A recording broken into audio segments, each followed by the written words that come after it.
Hi, everyone. I'm Stephen Henry Madoff, the chair of the master's program in curatorial practice here at the School of Visual Arts in New York. Each week, I invite an interesting, distinguished curator or institutional director to speak about their practice.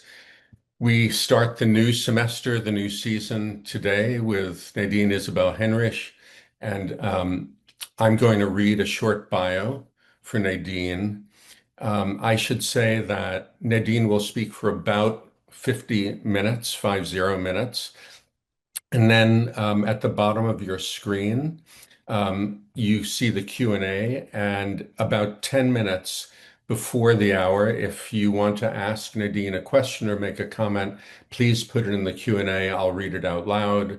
Nadine will answer, and that's the way we work. So, um, Nadine Isabelle Henrich is senior curator at the House of Photography, Deichtorhallen Hamburg.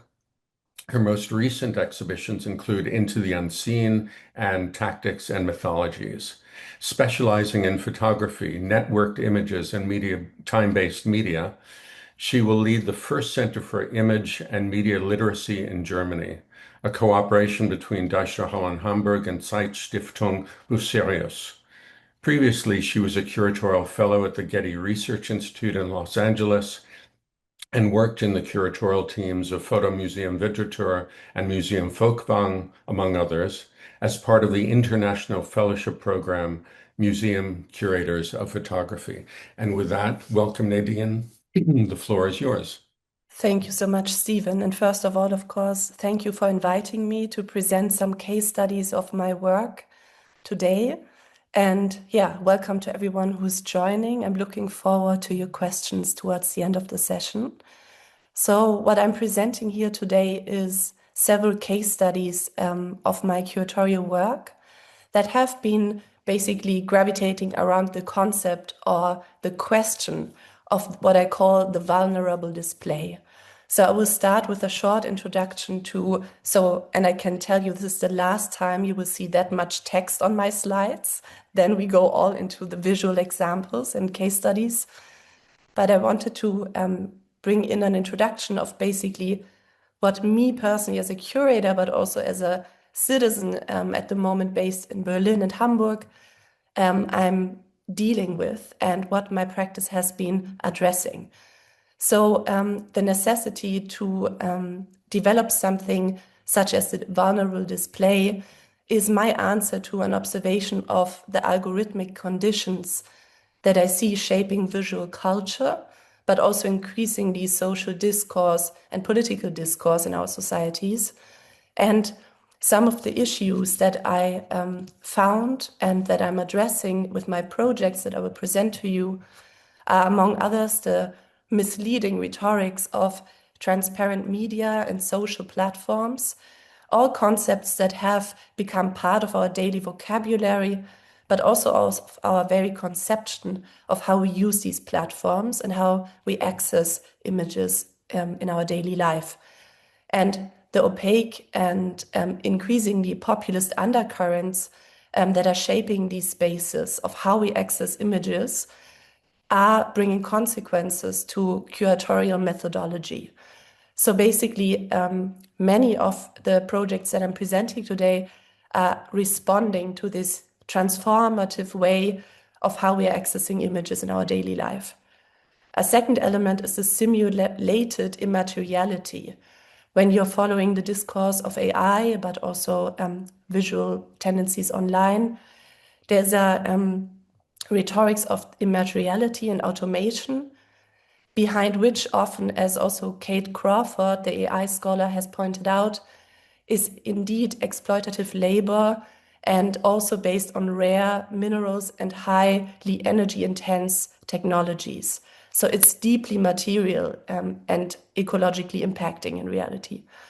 Another element is the simulated isolation, distance, and suggested disembodiment, where actions seem without consequence when we are moving online and, for example, participating hateful discourse.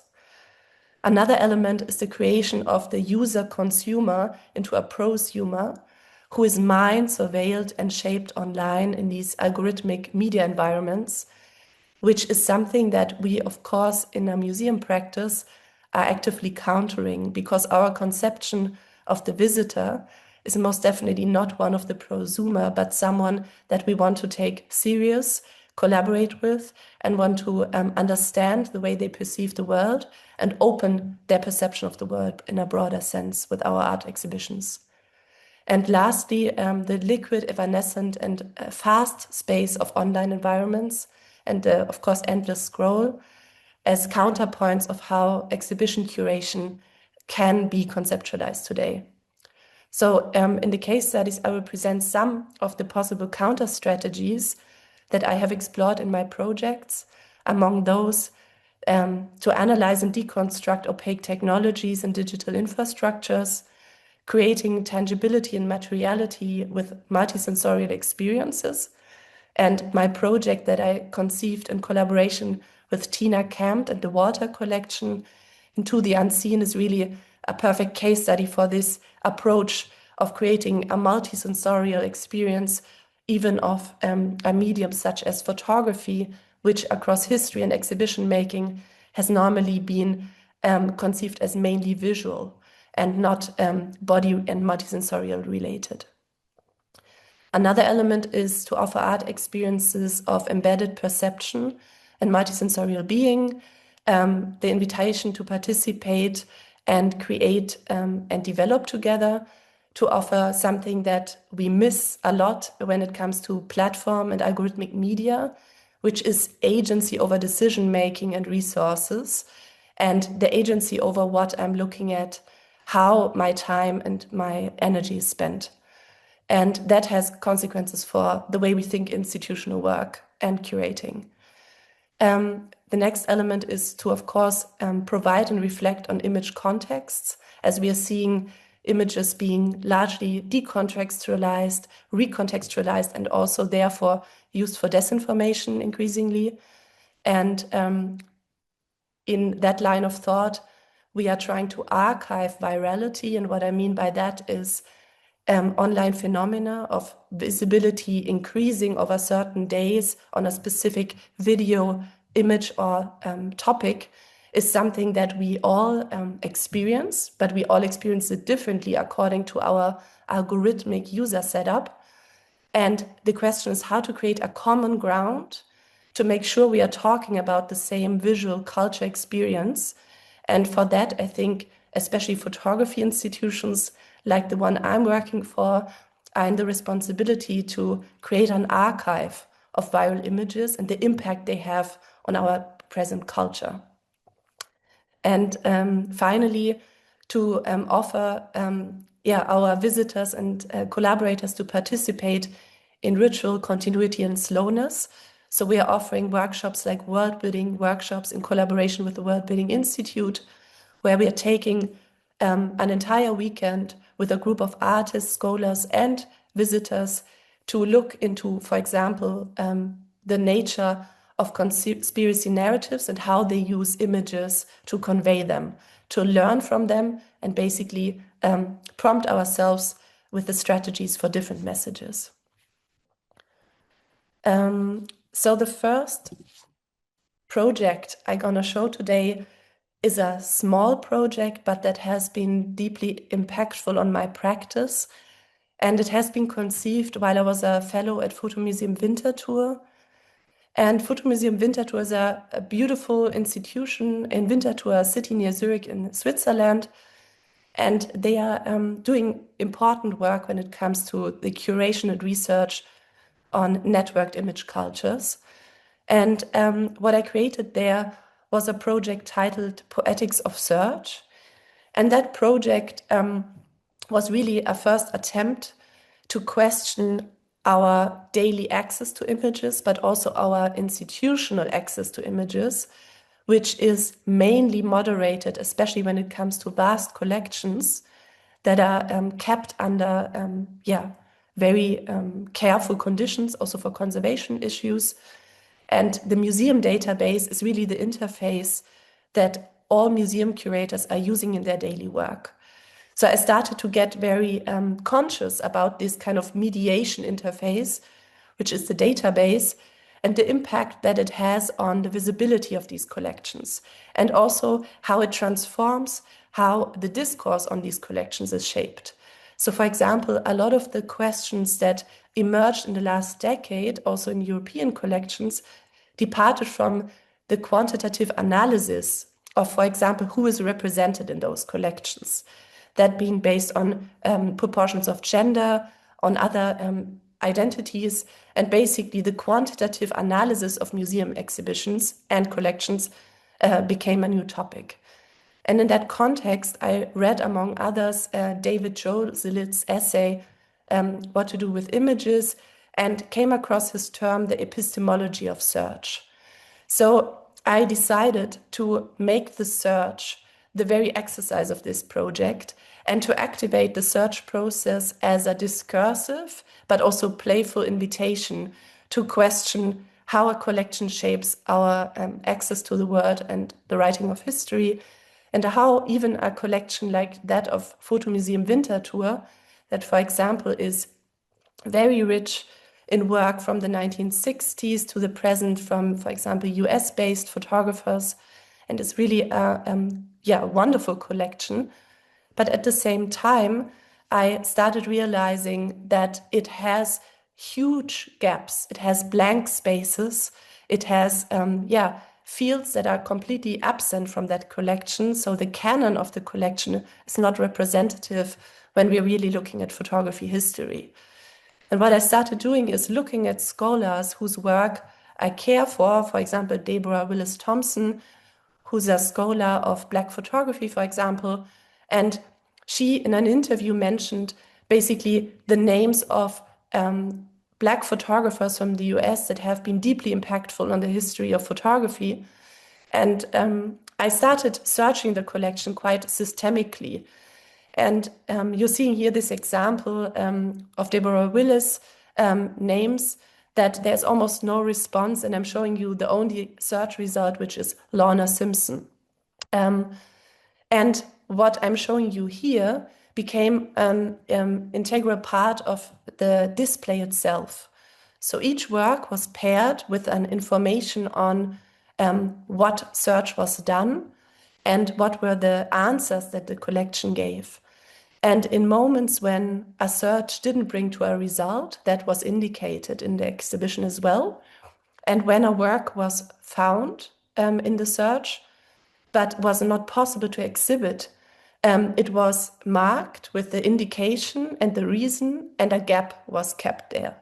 So the decisions and also the politics and impossibilities of curation became a visible part for the viewers of the display of the exhibition.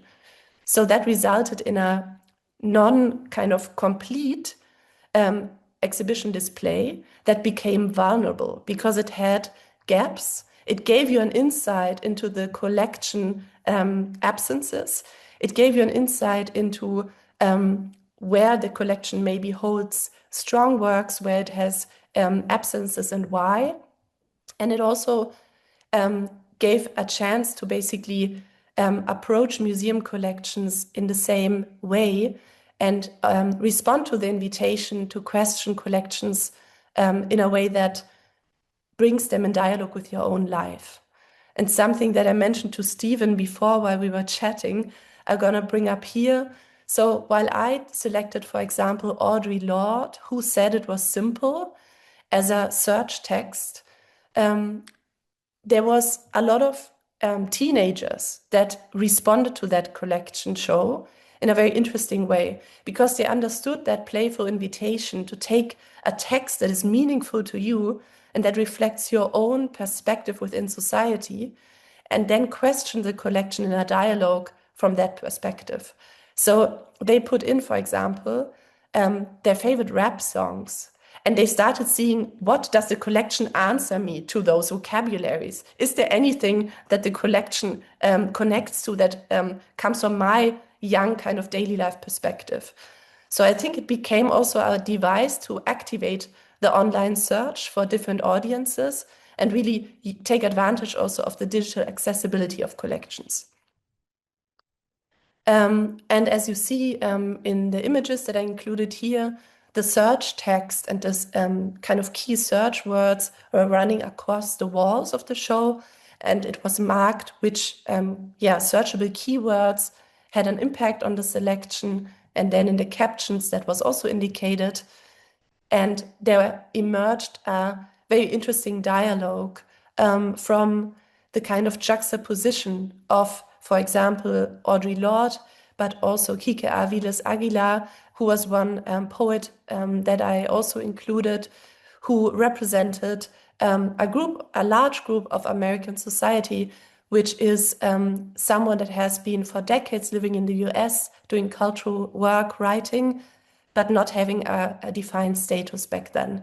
So it was also about the question, who is registered and can become part of, for example, an industry, who can become part of a system and its infrastructures, because before a work becomes searchable, something has to be defined. And those tags are becoming the kind of mediation interface, how we can access images.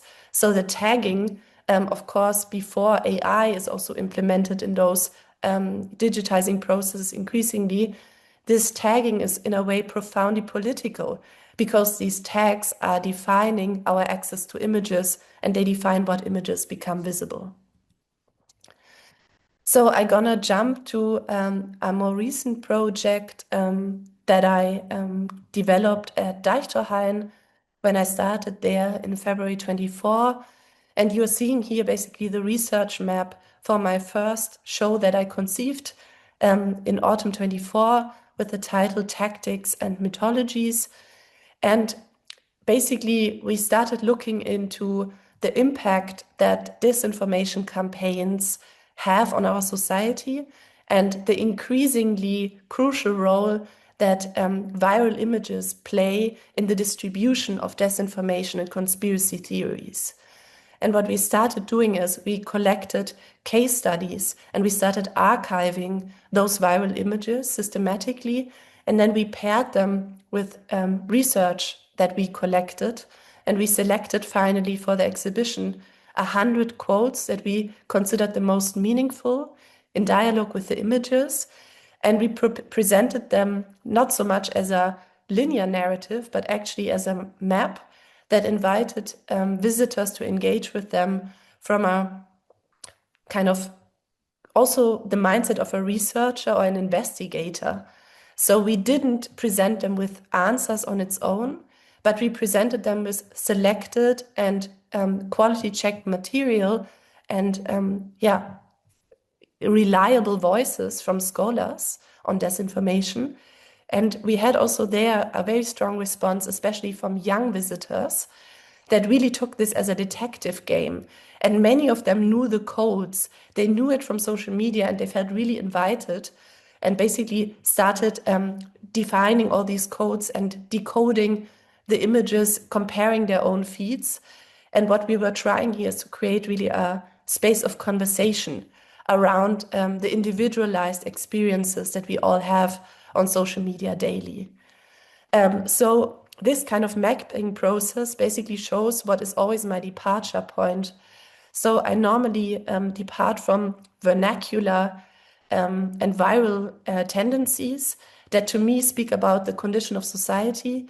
And then I start researching which artists are presenting and developing interesting work that maybe deals with aesthetic patterns we see emerging, or that themselves are maybe developing a forensic practice. And then I invite them to collaborate and develop a show together. And in this case, with Tactics and Mythologies, I invited Andrea Oriachena and Caleb Stein, a young artist duo that is actually based in New York.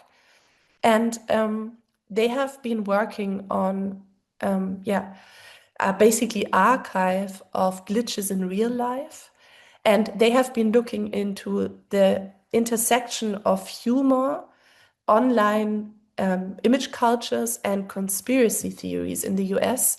And during the pandemic, they did an extensive road trip based on the archive they have compiled, and they visited the sites where these glitches in real lives were supposedly photographed.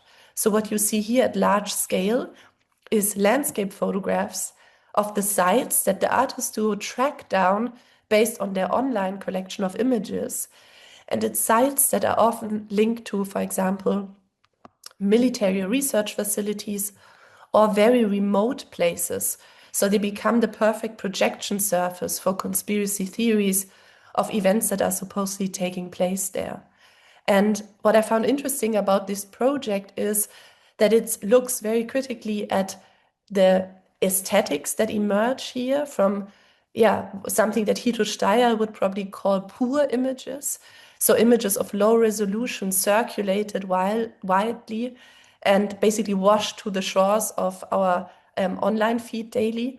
And the question of how humor at the same time is maybe a coping mechanism dealing with an increasingly unsatisfying and threatening daily life under political pressure, but also under the pandemic conditions.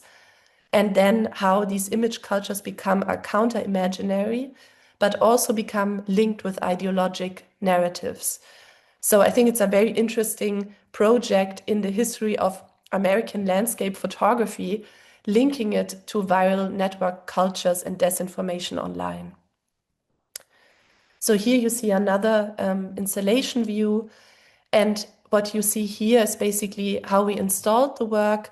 So for Hamburg, I conceived with the artist this display that departs from a structure that is transparent, that kind of doesn't hide how it is conceived, but at the same time also plays with this notion of simulation and magic that a lot of these stories feed on. So we installed and built 3 transparent cubes. Each of them had 3 projectors that were projecting these, basically floating image clusters, which were mapped by the artists into motif-based theme groups within those glitches. And to make that clear, a glitch in real life is referring to a very pop cultural simulation theory of that basically the reality we are embedded in is basically a made-up reality that we are navigating almost as a simulated interface. And a glitch in real life is a moment where this simulated nature of our reality is revealed, is showing itself. So the glitch, the kind of error in that is revealed, and those photographs function as evidence for that. So they are, in a way, forensic images for a fantasy. I'm going to continue with how we then built the contextualization and accessibility of that exhibition. So each show that we are conceiving is accompanied by a glossary in which we are observing visual phenomena and the emerging vocabulary connected to viral image cultures. And we present about 20 of these new phenomena and these new terminologies to the audiences, and we link them to sources and case studies, and we comment and we connect them. And so this was the first iteration of that. And what I mentioned beforehand is that we are also trying to create a lot of collective workshops that are free of charge. So we host, for example, here you see a world building workshop connected to the image cultures of disinformation and increasingly ideologically charged conspiracy theories that are circulating online. And we decoded the codes of these images, the ways how they rhetorically combine, I suppose, the evidence-based visual strategy with a, of course, fictional story, but also the 1-degree shifts, the kind of gradual fictionalization of also real events that we see increasingly online circulating. And then we looked at these strategies also from the perspective of artistic, but also counter-narrative potential. So what are the rhetorics we see online and why they are at the moment increasingly used by a specific political spectrum, and how could they be made available to a broader spectrum and actually learn from them in a way without, of course, being interested in, let's say, using disinformation, but quite the opposite. So what are, for example, the new tools we need to debunk and to kind of look at these images from a different critical perspective? So we also hosted a symposium on post-truth communities and the role of the networked image in that context, which was really well received. And we had a lot of people attending and also from all age groups, which was beautiful to see. And I'm going to go through this a bit faster before then I elaborate more on the Into the Unseen case study. So this is then the next iteration of the research we are doing. And in the next exhibition that followed, that had the title States of Rebirth, that was a group show that looked at the ways how our perception of self and others, and especially the perception of bodies, is transformed based on current networked image cultures. And here you see a view into the temporary house of photography. So currently the real house of photography of Deichtorhallen, which is one of the largest venues for photography in Europe, is undergoing extensive renovation. And we are reopening in the winter from 27 to 28. And in the meantime, we built a temporary exhibition hall that you see here that I'm programming. And here you see basically the entry into States of Rebirth. From the left, a series of works of Isaac Chong Wei, Hong Kong born, Berlin-based artist, Roxana Rios and Felipe Romero Beltran, a Colombian Paris-based artist. And it's all works that are exploring really the transformations of how closeness and contact is increasingly shaped by ideological messages circulating online, and how that changes also the dynamics in public space. So I'm going to give an example. So for example, you see here a series of Felipe Romero Beltran in the background and Roxana Rios in the foreground. And you see here another series of Felipe in the back, and again Roxana Rios in the foreground. And Felipe, for example, basically did this portrait series when he himself had arrived as an immigrant from Colombia in Spain. And he, in a both academic but also strategic way, enrolled into a PhD program, which he has long completed, also to assure his stay in Spain back then.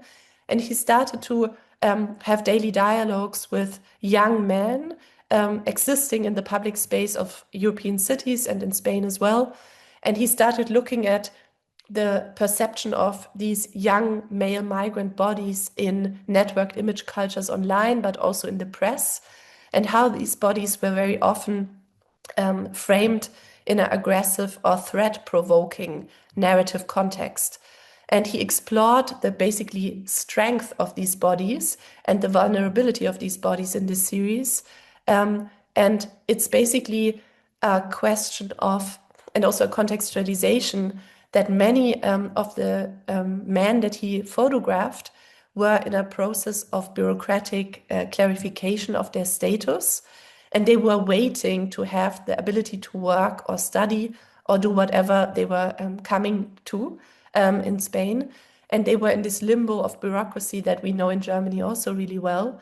And in that waiting time, many of them started doing a lot of sports and basically started using their own body as a way to process the tension, the slow passing time, and got extremely fit and kind of in a way, made time pass through physical activity at that moment.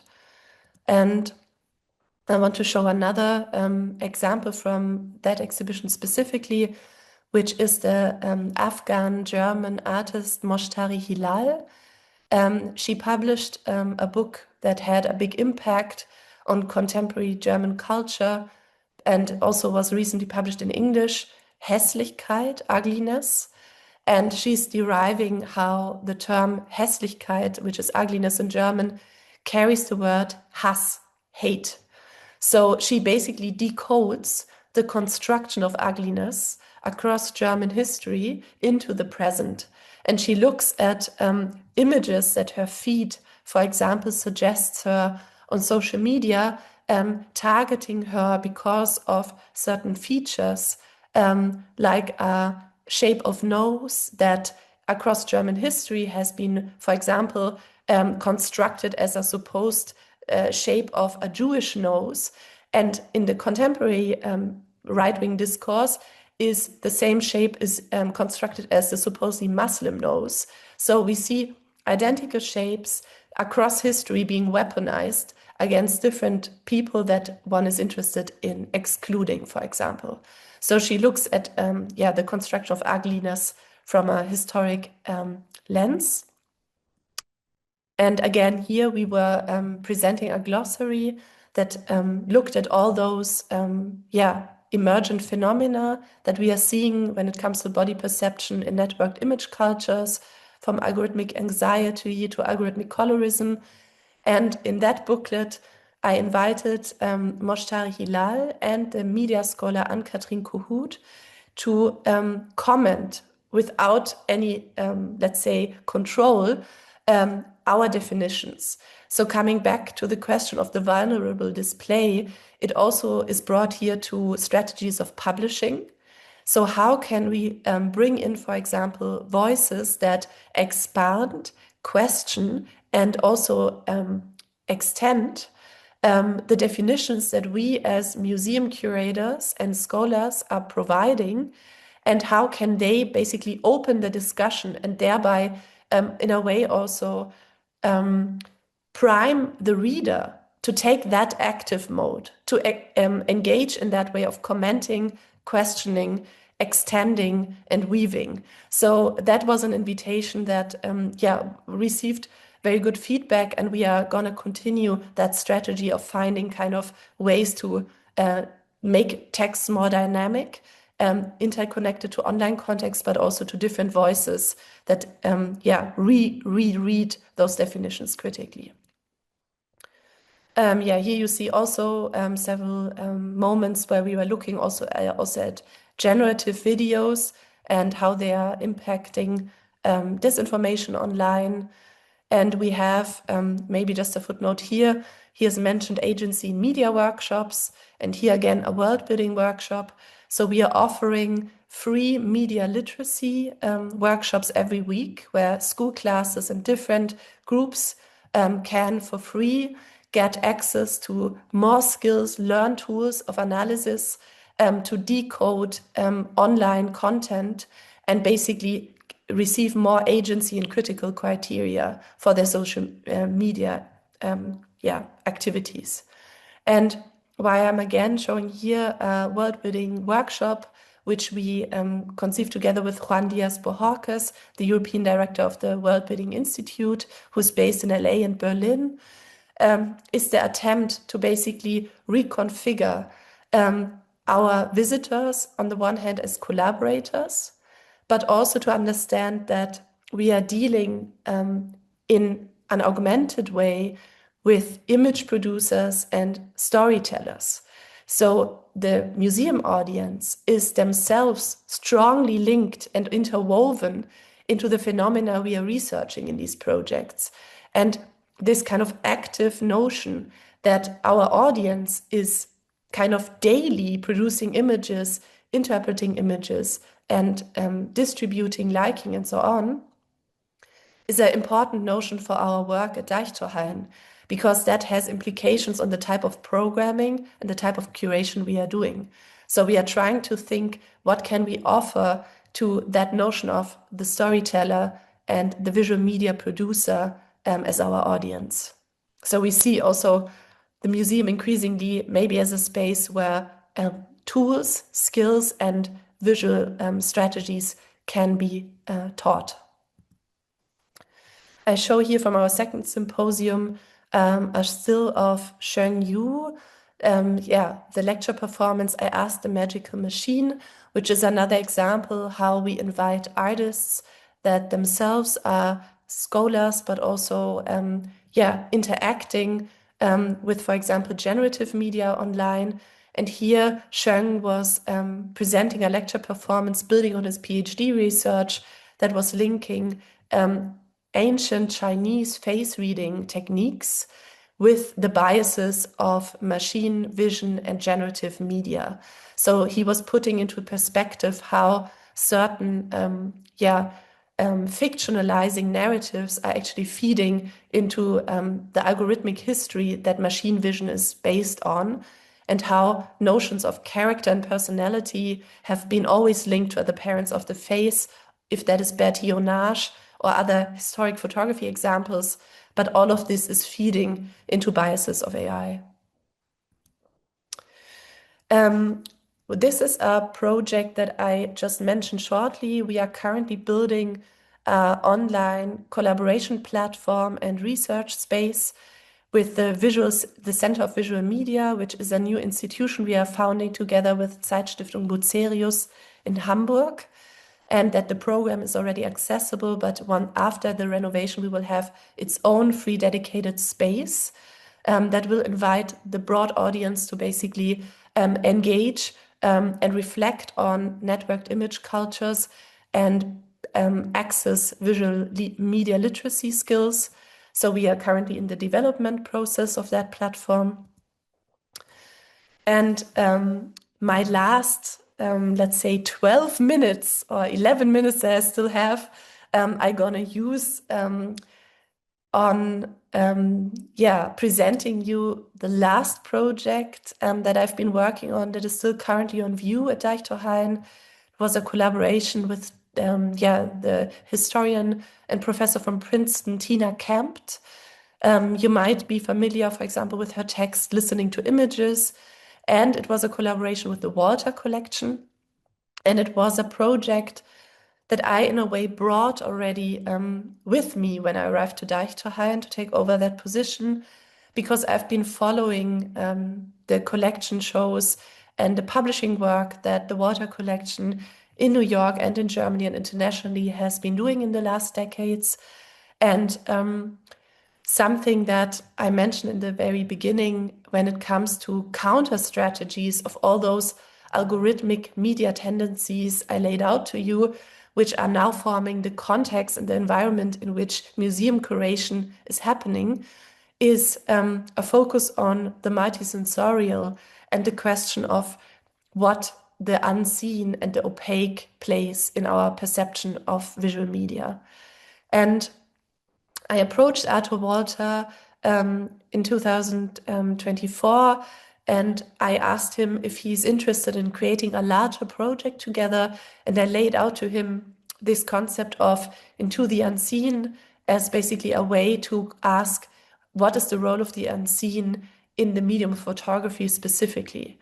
Which in the beginning might seem like a counterintuitive approach, because of course photography in many ways has always been about seeing and observation, but at the same time the conditions of that process and the multisensorial impact on our perception of photography in the last years has become increasingly evident, because there is a huge difference if I'm looking at an image in its specific materiality and, for example, an image that works a lot with darkness. For example, here in the back we see work of Santomo Folkwang, one of the most, in my opinion, distinguished South African photographers. And I go back for this just a second. I encountered his work while I was working in the team on site in the German pavilion in Venice, while I was still studying at the biennial. And this series is called Chasing Shadows. And what Santomo Folkwang is basically doing here is he is trying to bring in the spiritual into the documentary. So he's looking at how documentary photography can reflect and invite a way of experiencing the world that is not linked to a rational, distanced, and documentary gaze, but is basically one of entanglement and an embedded seeing that understands that our perception is so much more than visual information. And the departure point for that exhibition in that sense was also some strongly design and curatorial questions on how a proposal of approaching photography from the lens of the unseen and in a multisensorial setup can be manifested in space. So we designed an exhibition that is extremely atmospheric and has a lot of spaces that are intimate, in which, for example, vernacular archives are installed in small wooden architectures that are built from douglasie, which is a local pendant to cedar wood, which is the Japanese original when you're working with superficially burned wood. And that means the architecture is not just painted, but the materials in this case were superficially burned. And that carbonized surface changes the way the light penetrates the surface, it changes the way it smells, and it makes the material last across time. So some of the features that wood shares is linked to also the promises of photography. And we built really a space that is our approach to change the way how viewers are interacting with these images. And it had a very strong scenographic and light-reduced setup that you here see from the first chapter that was titled Frequencies of Darkness, in which we also looked a lot at the relevance of frequency within light in photography, and then the transition to listening to the land here in the second space. So I'm showing some other examples of that show here, and another close-up of the surfaces of the displays we developed. And there is a language, I think, in that show that is responding to some of the theoretical reflections among those listening to images by Tina Campt, which inspired a lot the conception of this show, and why I then, with Arthur, approached Tina Campt to join the project as a co-curator, which has been an incredibly beautiful experience.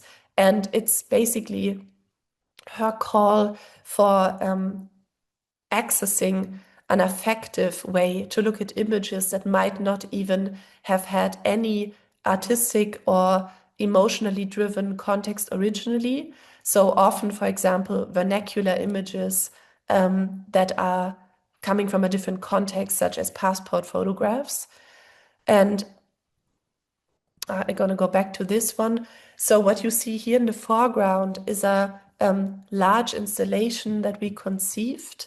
And here touching on vulnerability in the sense of vulnerable surfaces of photographs, but also the vulnerability of the archives that shape our access and life with photographs, really. So this is the Lost and Found project that was directed by Munemasa Takahashi, and it's a community-based archive of many, many different lives. So it originated on March 11, 2011, in which a huge tsunami hit Japan and devastated a lot of households. And in that same context, not only lives were lost and homes were lost, but also hundreds of thousands of photographs and family archives were destroyed. And while a community self-organized and more people joined in an attempt of saving those images from these destroyed homes, and then these images were hung and dried and disinfected and restored, and then basically sorted and given back. If they still had an identifying function, then they were giving back to the families. But a big part of those images have been so destroyed in their surfaces that they lost the visual information. And those images that lost, let's say, the core photographic function in our society, which is identification, documentation, and therefore administration of lives, these images remained. And Munemasa Takahashi then saw the genuine value of those images and wanted to save them from just being left behind, and created the Lost and Found project. And Arthur Walter acquired a large body of over 3,000 images. Half of them are already at the Met. The other half is right now in view at Deichtorhallen and was installed free floating in a cloud-like shape that is basically based on the tsunami pressure wave that brought all these different lives together through the traumatic event of the tsunami. It is installed in that exhibition in a way that you can see the back of the images and the front of the images, because both sides carry traces. And the importance and affective value of these images is not only based on the traces that they hold from the original photographic image, but it's based on as much the absence as the presence.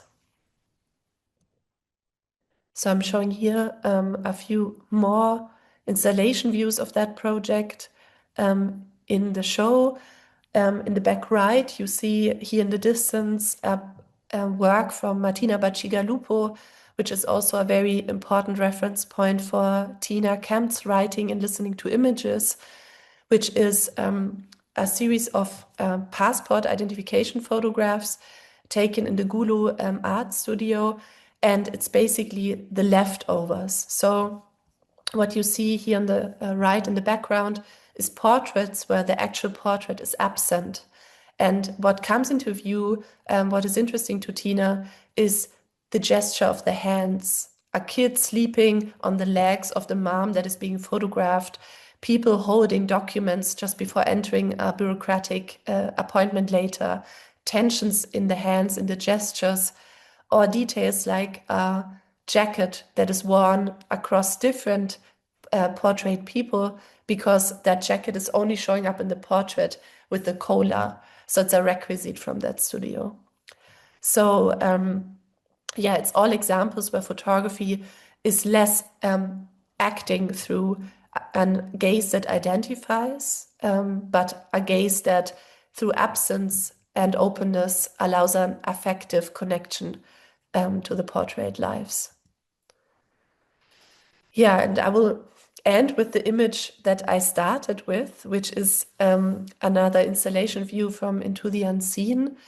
And it's one of two works that were added to the show. They are not from the collection, and they were for the show basically, commissioned for the display. And this one, excuse me, I had a cold, so my voice is a bit thin today. Ana Maria Gomez Lopez is a Colombian artist based in Amsterdam, and her work departs from vernacular archives of scientific photography. And she, in this work, brings into dialogue an eclipse from the Walter collection taken in 1912 in Hamburg, which we see on the left. And the historic photograph is framed here with a large passepartout on black. And the size of the eclipse itself is exactly the size as the black inner pupil of the eye of the artist that you see on the right. And what Ana Maria did here is she went even further than many artists in the show already did in the notion of photography beyond visibility and repurposing the function of the eye as a site of knowledge.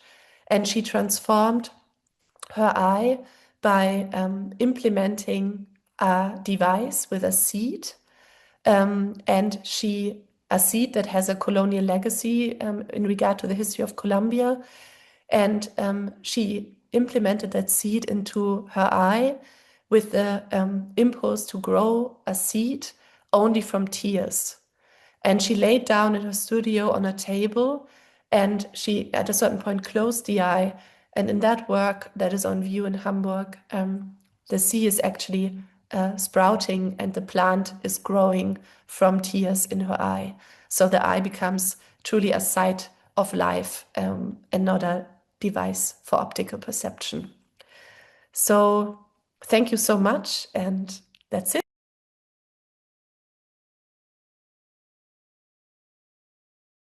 Thank you so much. That's such a complex and rich presentation, so much to think about. There are a couple of questions so far, and I'll read them. Catherine Rochester, who is on our faculty, says, thank you for this fascinating tour of your curatorial project. You began by setting up the terms transparency and opacity to describe the presumed and actual nature of certain mediated images. Could you please expand on these terms? Are you drawing from specific theoretical, philosophical frameworks when you use these terms, which obviously have a very long and complex history in Western and decolonial thought? Yes. Yeah, thank you so much for that question. I, in this specific presentation, used the terms more broadly, but I can specify what role they play for my work and the case studies that I presented. So I think there's a strong rhetoric when it comes to platform and algorithmic media, in which transparency has been one of the large kind of rhetorical promises of early Silicon Valley, that there will be some sort of insight into how online and networked image cultures can be experienced. It was a lot about the question of participation, decentralized media. And in that regard, I have the feeling, while of course transparency was kind of the sales pitch, we got radical opacity. While I have to now, coming back to the question and my specific understanding of the two terms, have to say I'm actually, of course, a great admirer of the role of opacity, which, for example, in photography, many of the artists that we are showing in Into the Unseen is basically trajectory of photographic practices and post-colonial thinking that is building on opacity as a decolonial resistance strategy and a key also aesthetic approach in lens-based art that we are seeing. More specifically, the term transparency also in photography, which is my field of work, is basically in a way a dogmatic and attached concept to the medium that haunts us until today and is a big problem of why, even in the increasingly disinforming visual cultures online, people approach still photography-like images with a promise of reality engagement that is mainly through the promise of a transparent medium that documents reality. And in that sense, there's so many notions, of course, of the terms. But in the case of the notion of the vulnerable display, for me, transparency here becomes relevant in giving visitors and participators access to institutional decision making and to internal processes that bring to the selection criteria and the conditions of exhibitions that they encounter. So transparency here for me becomes desirable in the sense that visitors can understand how certain works arrived to this space and how others didn't, and what were the conditions economically, politically, historically that formed that decision making. Great. Okay. Next, tell us more about your understanding and use of visitor agency. Okay, so as it became probably clear, it's something that we think about a lot and that has driven also the foundation ideas of the Center for Visual Media. So when it comes to the agency conception in the kind of projects that we are offering, one element surely is that, for example, we see an element of inviting visitors to contribute to our research process before an exhibition is fully formed. So that period in which we are ourselves creating those extensive curatorial research maps that I showed, in which we in the future increasingly will allow people to contribute and share, for example, visual case studies that they want to see us analyzing and decoding for them. So the Center of Visual Media, sorry, my throat. The Center of Visual Media will have something comparable to a Sprechstunde. So like a consultation format in which you can book an appointment and you can bring images, images that confuse you, images that touch you, images that might have sparked a deep confrontation and discussion in your family on the question if that image is disinforming, is it correct, is it real, is it really a forensic document for a certain event, for example? And to basically address those questions, we will offer formats for people to contribute. And then we will commission researchers on those images that are brought in through our audiences to research those, and the essays will be published on the platform that I presented before. Thank you for that. There are 2 or 3 more questions. So next, thank you. And this is an anonymous person writing, thank you for such a brilliant talk and so timely for us at this time. You finished with the seed growing from tears. It grew. And her eye? Question mark. Yes, thank you for that question. So Ana Maria Gomez Lopez is a herself trained forensicist and artist. And I think Ana Maria is currently undergoing a process of growing a pearl in her mouth. And I'm mentioning this because Ana Maria is really pushing the boundaries of her own body in those questionings of processes of creation and how the body itself can become a site in which life or something emerges. And Anna joined our opening in great health and in great spirits. So she is active and ongoing. So check out her work. She has a wonderful, very profoundly researched website that gives a great insight into her practice. Okay, next. Olga Kopenkina asks, can you tell a little more about how you confronted the concept of prosumer in the exhibition you mentioned in the beginning? Yeah, so sorry. In Poetics of Search, the element of the prosumer, I think, is more linked indirectly because it became mainly an important reference for states of rebirth and our transformation of, for example, body perception, perception of self. Because what I mentioned, for example, with Moshtari Hilal, where the artist is analyzing quite profoundly how the algorithm specifically targets her, for example, with plastic surgery for Muslim women. So there is something in the kind of highly personalized and even on face recognition and machine vision based kind of advertising that the artist is looking at in her work. So the prosumer in that sense, I think, is an interesting term because at the same time it's we are the consumer of products, but we are also producing products ourselves as producers for that economic kind of circle that we see increasingly closed online. And I think the term has an interesting impact also on lens-based artists and image makers, as we are, of course, collaborating with in these exhibitions, who are themselves producing visual content that then online circulates and is monetized by large platforms.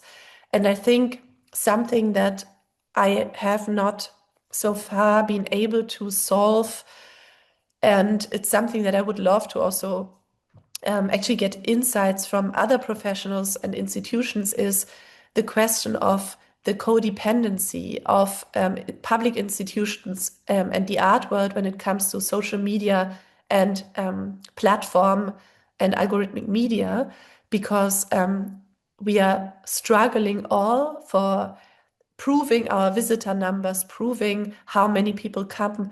And therefore, we need social media like Instagram to distribute our exhibitions and content. And at the same time, we are trying to basically decode and also, destabilize the algorithmic gaze that these platforms are producing. So I'm very frustrated by the kind of dependency when it comes to outreach, and on the other hand, the role that these platforms play for our research and critical work. So I wish at a certain point a different platform will emerge for cultural institutions that has reliable data management and functions very differently. Hmm. Okay, there's one more question. Can you please elaborate on the ways the curatorial process deals with how viral images are originally derived from histories and personal histories of trauma, e.g., Legacy Russell's concept of black meme and glitch feminism speak to how contemporary viral image culture is rooted in early viral photography, like the photo of Emmett Till, relevant to the viral image of George Floyd today? Mm. Yeah. Yeah, I think that is an important and complex question. So I think when I mentioned the world building workshops we are doing, it is out of understanding that the viral image cultures that we are researching as an institution ourselves, but we also see emerging increasingly in contemporary art practices, are of course an iteration in a long history that also has also in a way produced spaces for counter practices and actually even activist practices. So it's not that we are seeing it entirely from a kind of lens of possible threats and negativity, but we are also exploring how some of those strategies can be actually appropriated and activated through artistic practice and activism online. So I think the only answer, sorry, my cold is hitting in a bit. The only answer from the experiences we have had so far is that we are inviting specifically practitioners like Sheng Yu, for example, that I mentioned as a case study of ancient, the ancient kind of Chinese face reading techniques, and that as one attempt to also show the multiple histories that are, of course, when it comes to viral images, often told from an American perspective, but that from very different cultural contexts can be told differently. So we are trying to invite artists to also reflect on different perspectives of telling that history of viral visibility, and thereby broaden the kind of understanding of what algorithms are building on from the different visual histories. Yeah. Great. Well, thank you so much, Nadine. Thank you so much, Stephen. We had a wonderful audience, and I welcome everyone back next week for Anna Mustonen from Kiasma in Helsinki. And Nadine, thanks, and we'll see you in a moment on the other link with the students. Thanks everyone for joining. Okay, thank you. Bye.